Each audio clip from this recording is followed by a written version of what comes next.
तो ये सवाल कि हम नैवेद्य क्यों अर्पित करते हैं, हम सभी देवी देवताओं को एक सा नैवेद्य नहीं चढ़ाते। ये बहुत अलग है। इसके पीछे एक पूरा विज्ञान है। पत्ते और फूल और फल और भोजन से लेकर या तो उसे बढ़ाने के लिए या उसे प्राप्त करने के लिए नैवेद्य दो तरह के होते हैं।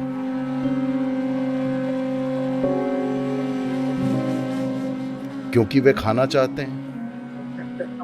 देवता उस तरह नहीं खाते जैसे हम खाते हैं। नहीं, इसके बहुत से पहलू हैं। अगर मैं इन सब में जाता हूं तो ये आपके लिए बहुत ज्यादा हो जाएगा। पर एक सरल चीज है, भक्ति। इसके पीछे एक विज्ञान है, लेकिन जो चीज जरूरी है वो है भक्ति। मान लीजिए आपके घर में मेहमान आते हैं, क्योंकि देखिए, आपको यह समझना चाहिए, भारत एक ईश्वर विहीन देश है। आपको यह पसंद नहीं है। जब मैं ईश्वर विहीन कहता हूं तो यही एकमात्र संस्कृति है जो साफ साफ समझती है कि ईश्वर को हमने बनाया है। हर जगह लोग सोचते हैं कि भगवान ने उन्हें बनाया है। यहां हम जानते हैं कि वो हम हैं जिन्होंने देवताओं की रचना की है। इस देश में देव निर्माण की एक पूरी तकनीक है कि आप चाहे जैसा देवता बना सकते हैं। इसलिए आज हमारे पास 33 करोड़ देवी देवता हैं। पर यह तब हुआ जब हमारी आबादी 33 करोड़ थी। जब से यूरोपियन और दूसरे आए और इतने सारे देवी देवताओं को लेकर हमें शर्मिंदा महसूस कराया, हमने अपनी कल्पना शक्ति खो दी। हम देवताओं की संख्या कम करने की कोशिश कर रहे हैं, पर चाहे जो भी कहा सुना जाए, हर घर में 2 दर्जन देवी देवता होंगे। उससे नीचे काम नहीं चल सकता। कम से कम 2 दर्जन। उससे कम पर हम भटके हुए महसूस करते हैं। अब वहां ऊपर बैठे किसी भगवान का विचार वास्तव में एक पश्चिमी विचार है। जब मैं पश्चिमी कहता हूं तो भारत से पश्चिम की ओर जो कुछ भी है वो हमारे लिए पश्चिमी है, जिसमें पाकिस्तान भी शामिल है। तो ये वास्तव में यही है। यहां हमने इसकी ओर उस तरह कभी नहीं देखा। यहां हमने कहा, आपके पास कितनी भी संख्या में देवी देवता हो सकते हैं। एक ही घर में लोग 25 देवताओं की पूजा करते हैं। आप भारतीय घरों को देखते हैं तो आप 25 देवी देवताओं की पूजा कैसे कर सकते हैं? 25 देवता सिर्फ इसलिए कि हमारे घर इतने बड़े नहीं हैं, वरना हमने 2500 देवता रखे होते। The science or the technology of God making. देव निर्माण का विज्ञान या तकनीक इन अर्थों में है कि हमने समझा कि अस्तित्व में हर जगह एक ही ऊर्जा है। ये एक पत्थर हो सकती है, ये एक पेड़ हो सकती है, एक फूल हो सकती है, फल हो सकती है, ये एक जानवर हो सकती है, एक पक्षी, एक मनुष्य हो सकती है। तो अगर एक पत्थर मनुष्य बन सकता है, देखिए, जो मिट्टी था, जो वहां कीचड़ था, वो भोजन बन गया। जो भोजन था वो यहां सिकंदर महान के रूप में बैठा है। हाँ या ना? नहीं? हाँ, खैर एक पेचीदा तरीके से। हाँ या ना? हाँ। वहां जो था, कल मैं उस पर चल रहा था। आज ये यहां सिकंदर महान के रूप में बैठा है। ये सिकंदर महान पुराना वाला अब वहां है। हाँ या ना? तो अगर मिट्टी सिकंदर महान बन सकती है, तो क्या हम उसे कुछ और बनने के लिए परिष्कृत नहीं कर सकते? तो हमने इसे समझा। इसे प्राण प्रतिष्ठा का विज्ञान कहा जाता है। अगर ये मिट्टी एक मनुष्य, एक पेड़, एक फूल, एक फल बन सकती है, अगर आप सही ताल पैदा करते हैं, तो ये एक दिव्य इकाई बन जाएगी।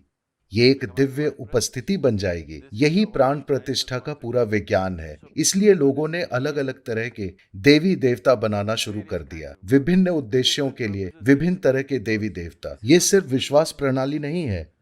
आप मंदिरों में गए हैं, आप जाकर ध्यानलिंग में बैठते हैं, वो कैसा महसूस होता है। भैरवी में जाइए, वो कैसा महसूस होता है, बहुत अलग। जाकर आदि योगी आलयम में बैठिए, बहुत बहुत अलग, क्योंकि उन्हें अलग अलग तरीके से प्राण प्रतिष्ठित किया गया है। एक ही ऊर्जा की अलग अलग अभिव्यक्तियां। आज भी यही बात है। वही ऊर्जा खुद को एक पत्थर, एक पेड़, एक फूल, एक फल, एक पक्षी, एक पशु, एक मनुष्य के रूप में अभिव्यक्त कर रही है। वही चीज अगर उसे उसकी सबसे सूक्ष्म संभावना तक ले जाया जाए तो वो दिव्य बन जाती है। तो यहाँ हमने भगवान के नीचे आने का इंतजार नहीं किया, हमने अपने हिसाब से हमारे देवता बना लिए। हमें अब भी यह स्वतंत्रता है कि अगर हमें मौजूदा अभिव्यक्तियों में से कोई पसंद नहीं आता तो हम नए बना सकते हैं, जिन्हें इष्ट देवता कहा जाता है। आप खुद का देवता या देवी बना सकते हैं कहीं भी, और यह स्वतंत्रता नहीं है, यह परम लोकतंत्र है जहां आप अपने खुद के भगवान की रचना कर सकते हैं। लोगों के पास ऐसी स्वतंत्रता और किस जगह है? आपको उसी भगवान को मानना पड़ेगा जो वो आपको बताते हैं, वरना आप गए समझो। तो ये सवाल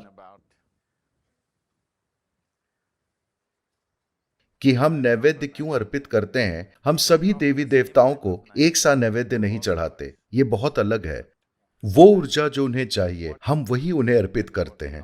उदाहरण के लिए ध्यान लें, कोई अर्पण नहीं, उन्हें कुछ नहीं चाहिए। अगर उस मंदिर में अगले 1000 सालों तक भी कोई नहीं जाता और आप 1000 साल बाद वापस आते हैं तो भी वो वैसा ही रहेगा, वे वहीं बैठे रहेंगे। वे एक योगी हैं, उन्हें किसी के ध्यान की जरूरत नहीं है। मगर भैरवी इस तरह नहीं है, हमें हर रोज उन्हें अर्पण करना पड़ता है, हमें उनकी देखभाल करनी पड़ती है। अगर आप उनकी देखभाल ना करें तो शुरू में वे क्रोधित होंगी, उसके बाद वे विलीन हो जाएंगी, और जब वो नाराज हों तब मैं यहाँ नहीं रहना चाहता। तो उन्हें बहुत अलग अलग तरीके से बनाया गया है। इसलिए हर तरह के देवी देवता के लिए हमारे पास एक खास तरह का नैवेद्य है जो उस तरह की ऊर्जा को पोषित और सहयोग करता है। तो इसके पीछे एक पूरा विज्ञान है। पत्ते और फूल और फल और भोजन से लेकर हर देवता के लिए हर चीज अलग होती है। आज वे बहुत सारे लोग बस कुछ कर रहे हैं, वे जो भी जानते हैं। लेकिन अगर आप परंपरा में पीछे मुड़कर देखें तो बहुत साफ तौर पर बताया गया है कि अमुक देवता को आपको ये अर्पित करना चाहिए, क्योंकि हर तत्व का अपना स्पंदन होता है। आप इस बांस की पत्ती को अपने हाथ में लेकर महसूस कीजिए, ये कैसी महसूस होती है। आप दूसरी पत्ती लेकर देखिए, वो कैसी महसूस होती है। अगर आप संवेदनशील हैं तो हर पेड़ और हर पत्ती अलग महसूस होगी। अगर आप इसकी ओर संवेदनशील नहीं हैं तो सब कुछ, आप हर चीज को नजरअंदाज कर आगे बढ़ सकते हैं। तो आप विशिष्ट देवी देवता को जो भी अर्पित करते हैं वो इस तरह बना होता है कि वो उस ऊर्जा को बढ़ाता है और उसका सहयोग करता है, या तो उसे बढ़ाने के लिए या उसे प्राप्त करने के लिए। दोनों नैवेद्य दो तरह के होते हैं, एक बस भगवान को दिया जाता है और दूसरे को बस वहां रखकर लोगों को दे दिया जाता है। तो ये दो अलग तरह के नैवेद्य होते हैं, एक आपके लिए, एक उनके लिए। एक उस ऊर्जा को बढ़ाने के लिए होता है, वो आपका योगदान है। दूसरा है उस ऊर्जा को ग्रहण करना ताकि आप उसे अपने साथ घर ले जा सकें। तो ये दो अलग पहलू हैं। ये एक बहुत ही विस्तृत प्रणाली है।